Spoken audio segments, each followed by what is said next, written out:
This is Macro Analytics, delivering frank conversations on global macroeconomics and market analysis, outside the mainstream, featuring discussions and debates between Gordon T. Long, publisher and editor of GordonTLong.com, and his guests. The content of this discussion is strictly the opinion of the participants. It is in no way a solicitation for business, nor is it to be considered investment advice of any sort. Always consult a registered investment advisor before making any investment decision. These discussions are extremely hard-hitting and terribly frank, and parental discretion is advised. Now, on to the show. Good morning. I'm Gordon Long with GordonTLong.com. As part of our ongoing series on financial repression, I have Dr. Chris Martenson joining us today. Chris is well recognized as the publisher of the website peakprosperity.com, the video seminar Crash Course, and many of his well thought out podcasts. Welcome, Chris. Thanks it's good to be here, Gordon. Well, thanks for joining us. Chris, we're always short of time, so I'm going to jump right in on this. Maybe you could begin with giving us our listeners a brief overview of your background and Peak Prosperity. Oh, I'd be happy to. So I was fully on the American Dream bandwagon as recently as about 10 years ago. I was a vice president in a very large company called SAIC. I was doing the usual thing and had a house in Mystic, Connecticut, a boat and a slip. That was my life. And then I started understanding some things about the economy that frankly got me to want to change a lot in my life. Now, I'm a scientist by training. I have a PhD in a life science. I went and got an MBA, worked in corporate finance. So numbers, stories, those sorts of things really count and matter to me. So I started putting this story together, which became the Crash Course, which is now housed over at Peak Prosperity, and it's all over the internet, and it's been translated into multiple languages. And what that does is it's a collection of data that you put together so that we can look at the economy, energy, and environment, these three pieces together in one synthesized story, because boy, Gordon, we are in a brand new territory, not just as a country, the United States, but as a globe. And the implications of what I saw in this data were so profound that it led me to change my life, my job, my career, everything. I switched it all. And to cut to the punchline, I feel like I'm a much happier, more resilient, sane individual for having done so. Well, let me congratulate you for having the courage to do that. And because I know that was not an easy decision to do with a family. Mm-hmm. But I can tell just in your voice that it was clearly the right decision. And we can all use your insights and your education and background to make some sense out of this. And you said something really clear. It's a global problem we're facing now. This is not just a U.S. issue. All of the areas that you were. We're here to talk about the financial repression as a macro-prudential policy. I wonder if you could explain to our listeners what it is in your words. How would you describe financial repression? Yeah, financial repression is not a term I made up. You can go and get a PhD in it and study it at the Chicago School of Economics. It's a well-understood economic principle. There's papers written about it. You could go to the IMF and find a nice working paper by Carmen Reinhart about this. It's a well-understood thing, and it works like this. When a government finally gets itself into too much debt, and by the way, that happens to all of them at some point or another. It's a feature of money systems that let governments print whatever they want. Eventually, they get in too much debt, and they really don't have that many ways to get out from under the debt. One, they can go through austerity, right? Cut spending to the bone, maybe by 50%, really jack up taxes, and slowly pay this down honestly. Nobody likes that. The people hate that. The politicians get kicked out of office, so nobody really goes for that one usually. There's another way they could go about this, which would be to just default on the debt, right? They could just say, we're not going to pay it, right? Well, when you're a net importing nation like we are, the United States, that really doesn't work. You can't really stiff your creditors and then ask them to keep sending you stuff like oil and clothes and things like that. So that doesn't work. So there's really only one full good option left on the table, and that's financial repression. Works like this. What they have to do is they have to engineer just three separate things. The first is they have to create what are called negative real interest rates. Now, you and I and anybody listening know this. When you go and put your money in the bank, that's a loan to the bank, they're giving you back 0% on that. So you're getting 0 on your money, but inflation is not 0, it's something higher. Let's call it 2%. This means that if you had $1,000 in the bank, over the course of a year, you would lose 2% of its purchasing power, right? 2% would just disappear. And the financial press tries to pretend like it just went somewhere magically, but here's the thing about financial repression. Your loss is somebody else's gain. It's an accounting identity. So when you lost 2% of your purchasing power, it didn't just disappear, it went somewhere. And that's the cornerstone of financial repression, is to take a little bit from everybody and then give it to a couple of favored parties. It's just taking from pocket A and putting it in pocket B. Now, the other two legs of this stool are... Where did it... Sorry to interrupt, Yep. Chris. Where did it go? Well, it goes to whoever's holding a whole lot of debt, because the idea of financial repression is to slowly make the value of the debt that's outstanding worth less and less and less and less, right? So the way you do that is you create negative real interest rates for savers, and then all the purchasing power that the savers lose gets transferred to the issuers of the debt. So it mostly went to the U.S. government. It also goes to the big banks who are playing this highly leveraged game. And by extension, it goes to the speculators they lend that money to. So those are the three groups who are gaining from this. So if you've read things about, oh, the deficit falling a little bit, or the rich getting richer, or banks turning in record profits, this is how you understand why those things are happening, even as the rest of middle America finds itself struggling and food stamp usage is up and real wages are down. What's happening is this is an active policy, transferring from A to B, from everybody to the few.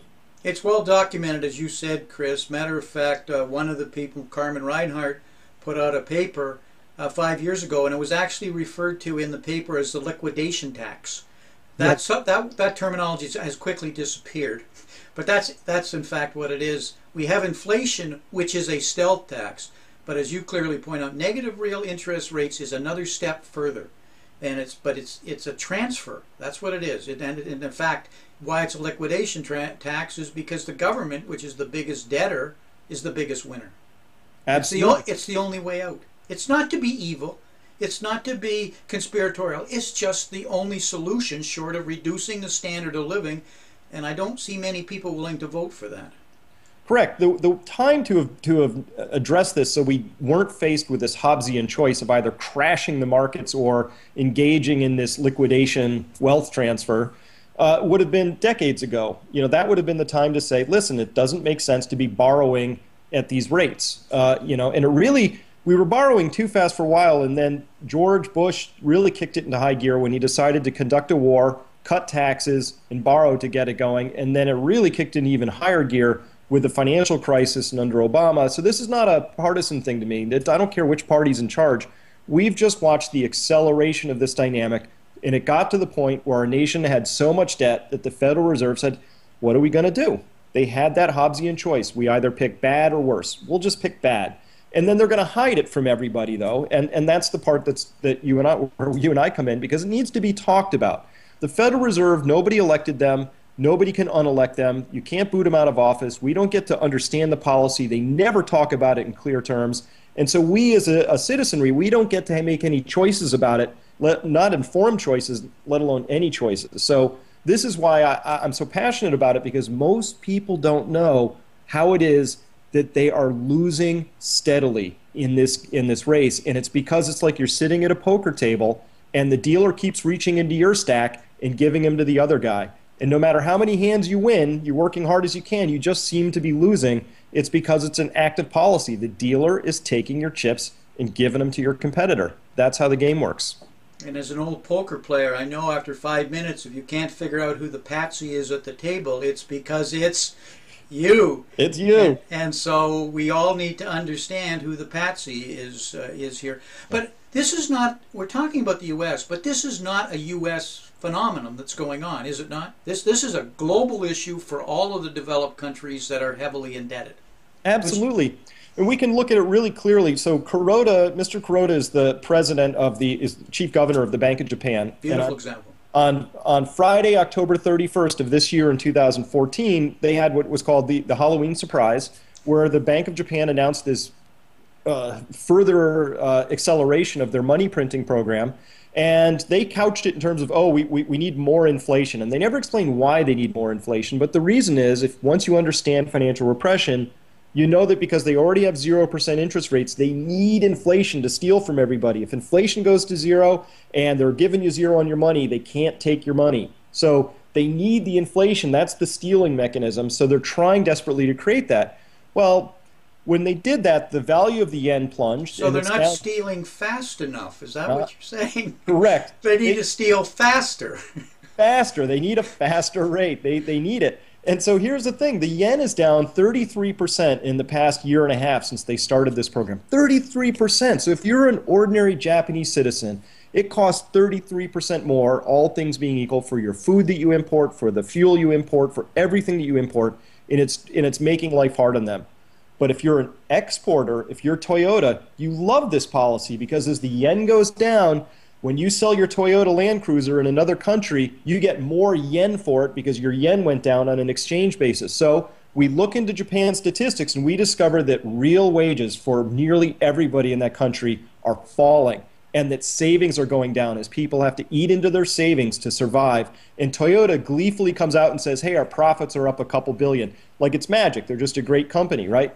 What happened in this story, yeah, Toyota's a great company, but that extra $2 billion of profits that they got was transferred out of the pockets of the citizens of that country and into the pockets of Toyota, which is just the central bank of Japan saying clearly, we don't think we can trust you, the little people, with that money as much as we trust the people at Toyota or your government. Because we know that they're going to hire people and build bridges to nowhere or whatever, but it's fundamentally a centralized policy of central control where there's a small group of unelected people saying, we know better than you what to do with your money, but we don't want to be honest with you about that. So we're just going to use some complicated stuff, thieve it from you, and make sure it ends up in the right hands.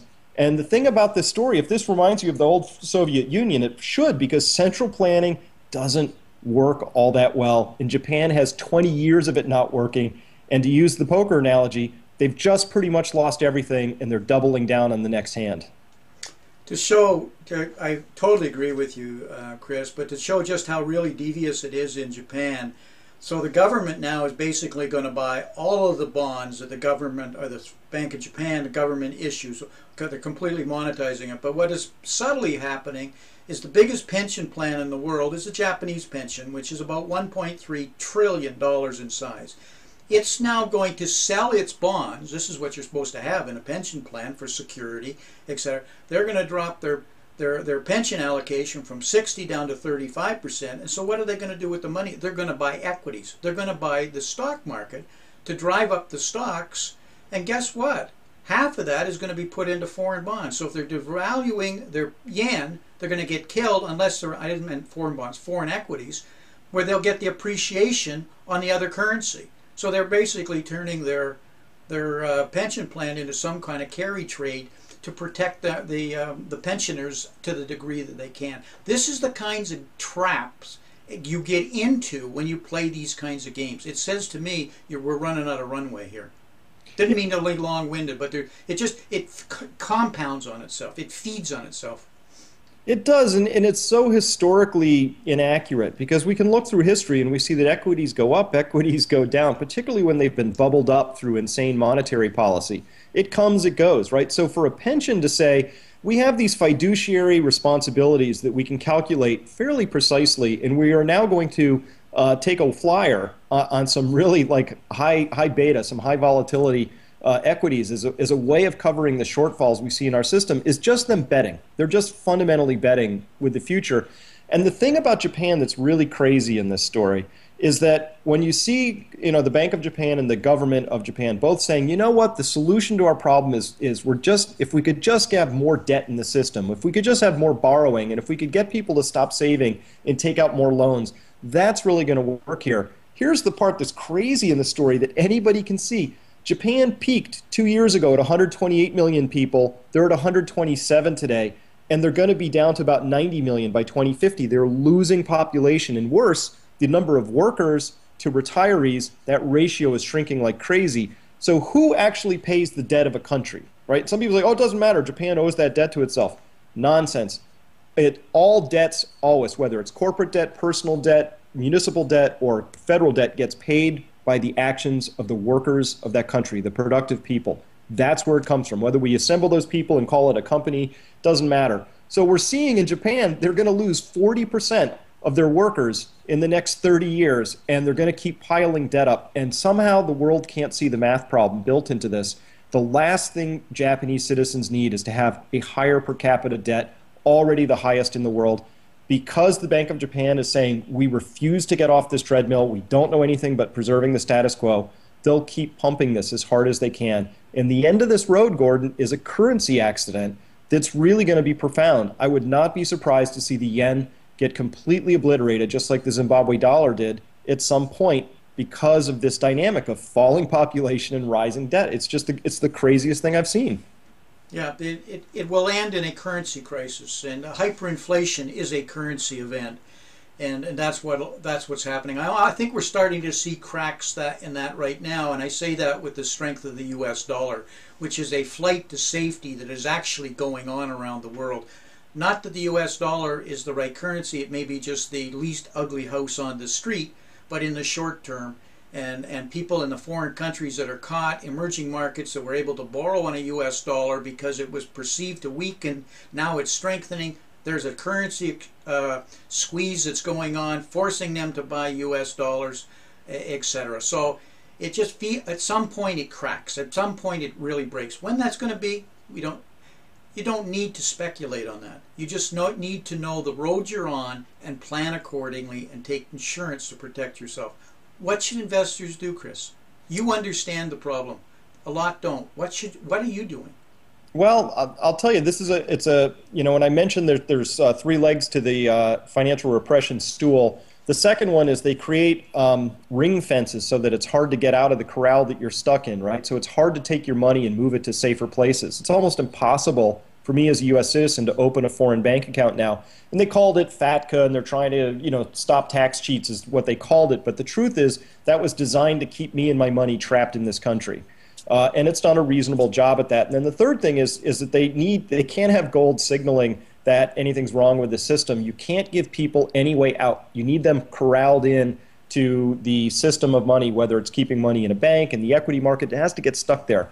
So a key part of financial repression is actually using regulations to control the money, is it not? Absolutely. And so right now we have what I call soft capital controls in place, but if it gets bad enough, they put hard capital controls in. They just say, forget it, you can't move money anywhere, right? That'll be stage 2 of this when time comes. And we'll end up there eventually if everything continues like this. So for a private individual, it's very simple. First, you have to understand what the game is. So you've got to get the orientation to really understand what the game is. Because a lot of people go, oh, yeah, that makes sense. They sort of get it. But the problem is, to really believe this, it requires you to give up some cherished beliefs. I've seen people say they get it, but they're not taking actions to protect themselves. So step 1 is understanding it. Step 2 is getting yourself so you can take actions. And then the kinds of actions that I've taken have been, I carry very little cash in my accounts at this point in time. I'm heavily favoring real assets, productive assets at this point in time. Gold and silver have been some traditional vehicles for me, but productive land, real estate, owning my home outright, not being in debt, right? Not being in what I'll call consumer debt, right? Credit card debt, student loans, auto loans, mortgages, none of that for me. And then reshaping what I understand to be investments, knowing how the world is going. So Wall Street's told us that investing means I give my money to Wall Street, cross my fingers, close my eyes, hope for the best. That's one way. Another way is that you can analyze things in your own life that cost you money and make investments that can prevent you from spending more money in the future. There's lots we can do around energy efficiency, food, things like that for most people are tangible, concrete, easily understood, and by the way, have very high demonstrated returns that are easy to calculate. Guaranteed returns, that guaranteed in the sense that the only way, like some of my energy investments in my house, can become worthless is if energy becomes free, right? That's my only risk. Energy becomes free in these investments. Probably not going to happen, so that's where I use the word guarantee. And there are lots of ways to do this. So the first thing we always advise people is get out of debt if you can, have a little bit of gold in case this financial accident sort of rears its ugly head. Then you want to invest in your own physical infrastructure as much as you can. Those are great investments. Could talk about those all day long. And then the fourth thing is if you still have money left over that's got to be in the markets, and that's people have them because we've got IRAs, 401ks, annuities, pensions, things like that. Make sure those are managed as well as possible by people who understand what the true risks are today.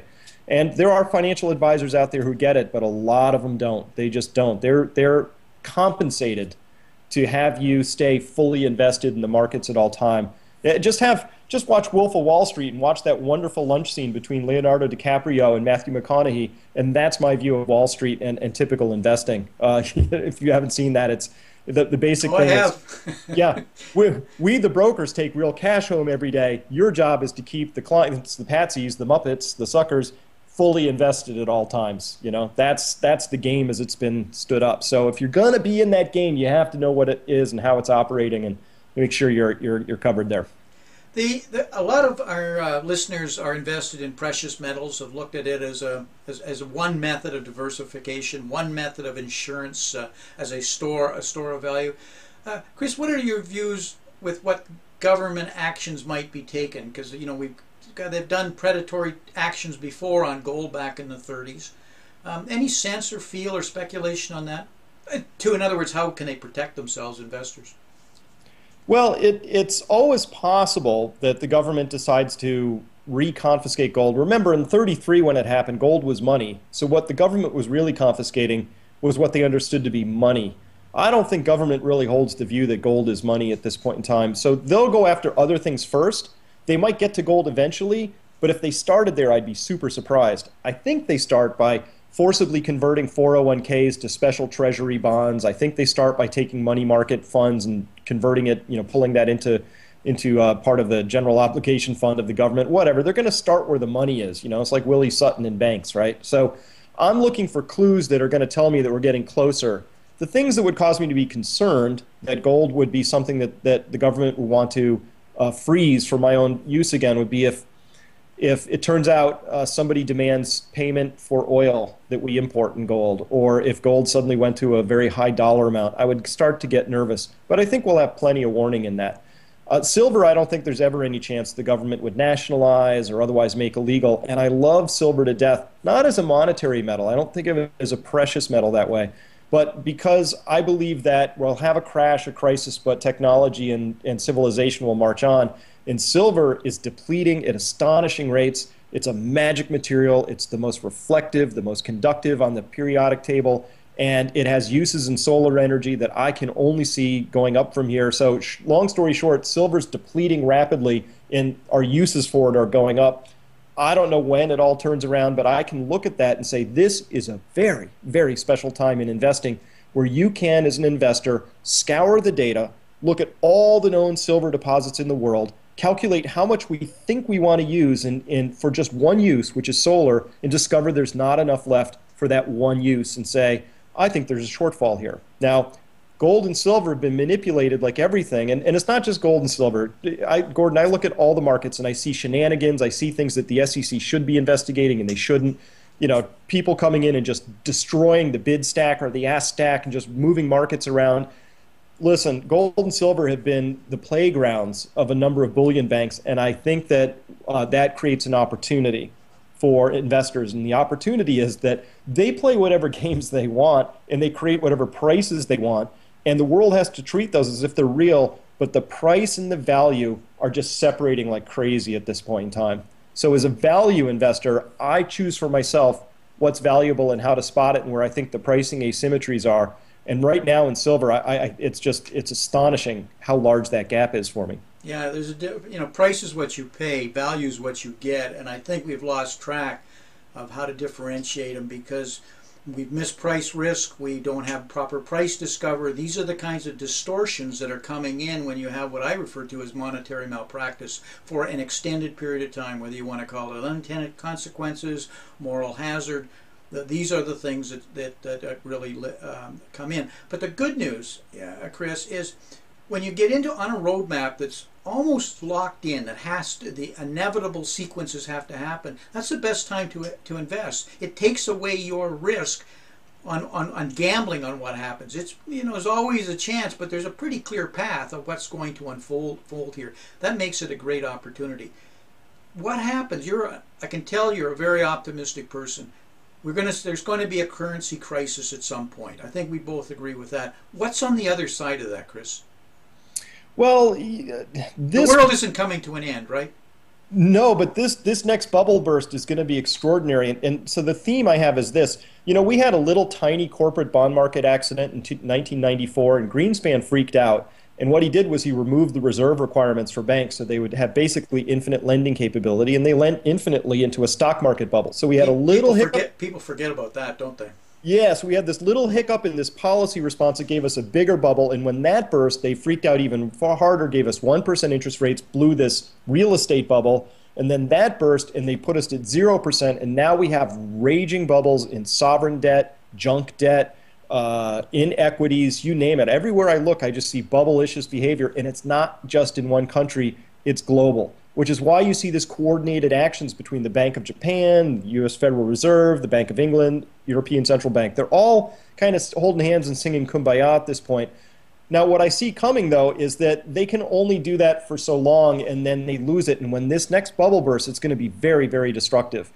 Now, most people are going to experience it as wealth destruction. They're going to say, oh, what happened to the value of my pension? It got cut in half. What happened to my holdings? Those got cut in half, or whatever the number is. Maybe it's even more. And it's going to be marketed to us as if it just went away. But this is the most critical insight. Wealth, true wealth, never gets destroyed. It only gets transferred. True wealth is the land, the property, plant, and equipment, the productive enterprises, the raw resources, and the people who want to fashion all those. That's the real wealth. The rest of this is just the stuff we use to assign value to it. But this is the derivative of that, right? So this is where people are going to, oh, this stuff will get destroyed. That's what happens in bubbles. When we see that U.S. Fed total credit market debt went from 26 trillion to 52 trillion and now to 60 trillion from 2000 to current, we can either say, well, I guess there's an extra $40 trillion worth of stuff in the United States, or we can understand that that was just all credit that got issued that probably shouldn't. That's a credit bubble. And when it breaks, we have to lose 30 to 40 trillion of value. Where does it come from? It comes out of a lot of pockets. They'll call it destruction, but pay attention. Who owns the productive assets is going to shift enormously in this period of time. And we've already seen that. We've seen that the Federal Reserve prints money. It hands it out at 0%. Blackstone gets their hands on it. Next thing you know, Blackstone owns tens of thousands of real property units all across the country. It's amazing, isn't it? That was a transfer that happened right there. Money was printed, and real assets were purchased with it. Those real assets used to belong to the people of this land. Now they belong to a very, very tiny minority of investors, but that's a part of the transfer process. When this next bubble bursts, there's going to be a very rapid, very sudden transfer. And when that happens, I want people to be standing on the right side, not the wrong side, the don't or not the don't-e side of this line. And then, yes, we will pick ourselves up, dust ourselves off, and keep going, but from a very much lower place where a lot of people will have experienced that as a time of ruin and wealth destruction. And I just want to have people understand that, nope, you're either the giver or the givee in this story, and that's happened many times in history. There's never been a fiat currency that ever survived in history. And now we have global fiat currencies in existence, and we've never had debt at this kind of level without some level of jubilee. So it's inevitable, as we've said all along. Chris, time goes by so quickly on this conversation. Any key messages you want to leave with our listeners? Absolutely. So at Peak Prosperity, we really focus on that financial capital side because we think there's a lot people can and should do about A, understanding how it's arranged, but B, how to start shifting within that bucket. But we also talk about 8 forms of capital. Financial capital is just one. And we won't have time to go into all of them, but just to give one example, I take my financial capital and I shift it into something that's called living capital. Living capital is the richness of your soil, the clean water, the environs you have around you. And so I'll take $1,000 and I'll buy compost and I'll bring in, and my soil gets richer and deeper. And I'm taking my financial capital and building up abundance through this living capital piece. There are 8 forms of capital, and all but one of them can be bought. So we're actively encouraging people to really diversify, not just, I've got foreign stocks and bonds and some gold.